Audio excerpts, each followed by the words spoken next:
Hiduplah seorang pemuda yang sangat giat menuntut ilmu bernama Sabit bin Nu'man. Tetapi, ia juga seorang yang miskin. Suatu hari, ia keluar rumahnya karena sangat lapar. Ia mencari sesuatu yang bisa ia makan. Tetapi naas, ia tak jua menemukan makanan. Hingga ia tiba di sebuah kebun yang berada di ujung jalan yang dipenuhi dengan pohon apel. Salah satu dahannya menjuntai kepadanya. Maka terbesit dalam benaknya untuk memakannya. Ia pun mengulurkan tangannya ke apel itu, lalu memakannya setengah. Lalu ia pun minum dari air sungai yang berada di sebelah kebun. Lalu ia tersadar akan kelalaiannya karena rasa laparnya. Seraya berkata, "Celaka kamu Ibnu Nu'man, bagaimana mungkin kamu dapat memakan apel tanpa meminta izin?" Ia pun bersumpah akan mendatangi rumah si pemilik kebun tersebut dan meminta keikhlasannya. Ia menanyai orang-orang hingga tibalah ia di rumah si pemilik kebun tersebut. Ia mengetuk pintu, lalu sang pemilik kebun pun keluar dan bertanya padanya akan kedatangannya tersebut. Kemudian Sabit berkata, "Baru saja aku memasuki kebunmu dan aku mengambil apel ini. Lalu aku makan setengahnya. Lalu aku tersadar bahwa apel ini bukan milikku. Maka aku meminta keikhlasan darimu dan memaafkanku atas kelalaianku ini. Demi Allah, aku tidak sudi selamanya. Bahkan aku akan menuntutmu di akhirat kelak," jawab si pemilik. Pemuda itu seketika menangis. Ia terus berusaha agar si pemilik memaafkannya. Tetapi si pemilik justru bertambah marah hingga dia meninggalkannya dan pergi begitu saja. Sedang si pemuda terus mengejarnya hingga ia masuk ke dalam rumahnya. Si pemuda pun terus menunggu si pemilik keluar. Hingga tibalah waktu asar. Saat si pemilik keluar, ia mendapati bahwa pemuda itu masih terus menangis sampai air matanya membasahi janggutnya. Seraya berkata, "Wahai tuan, aku bersedia untuk bekerja menjadi petani di kebun ini tanpa digaji. Meskipun selama hidupku ini, dengan syarat engkau mau memaafkanku." "Wahai pemuda, aku akan memaafkanmu dengan satu syarat, yaitu kamu bersedia untuk menikahi putriku," jawab si pemilik. Si pemuda pun terdiam. Ia terheran lalu berkata, "Menikahi putrimu?" Kemudian pemilik kebun itu berkata, "Putriku buta, bisu, dan tuli.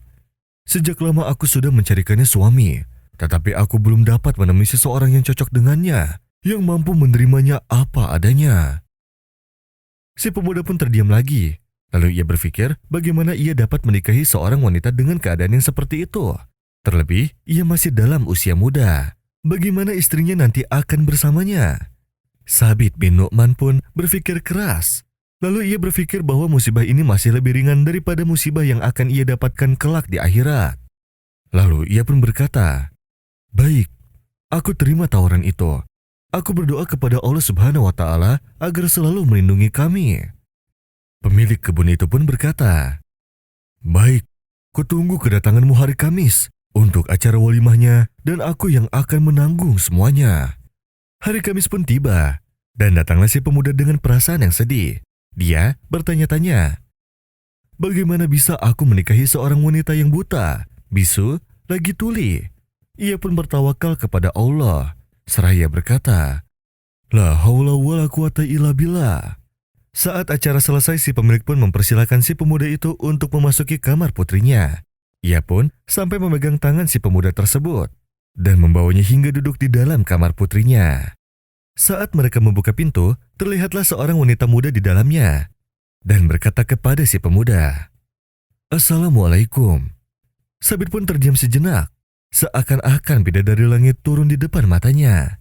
Ia tidak bisa membenarkan apa yang ada di pikirannya. Mengapa ayahnya berkata seperti itu? Si wanita pun mengetahui apa yang sedang dipikirkan sang pemuda. Lalu ia menghampirinya dan menjabat tangannya. Lalu ia mencium tangannya. Kemudian wanita itu berkata kepadanya tentang apa yang pernah ayahnya katakan. "Benar aku buta, karena aku tidak pernah melihat apa yang diharamkan Allah. Benar aku tuli, karena aku tidak mendengar apa yang diharamkan Allah. Benar aku bisu, karena aku tidak pernah mengatakan apa yang diharamkan Allah. Aku putri ayahku satu-satunya, dan ia tidak mau menikahiku kecuali dengan seseorang yang sangat bertakwa, yang berilmu dan juga soleh.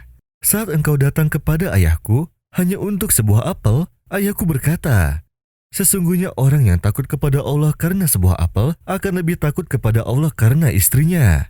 Setahun berlalu, maka lahirlah dari rahim wanita itu seorang laki-laki yang menjadi pemimpin umat ini. Ia adalah Imam Abu Hanifah An-Nu'man, imam mazhab fikih yang masyhur.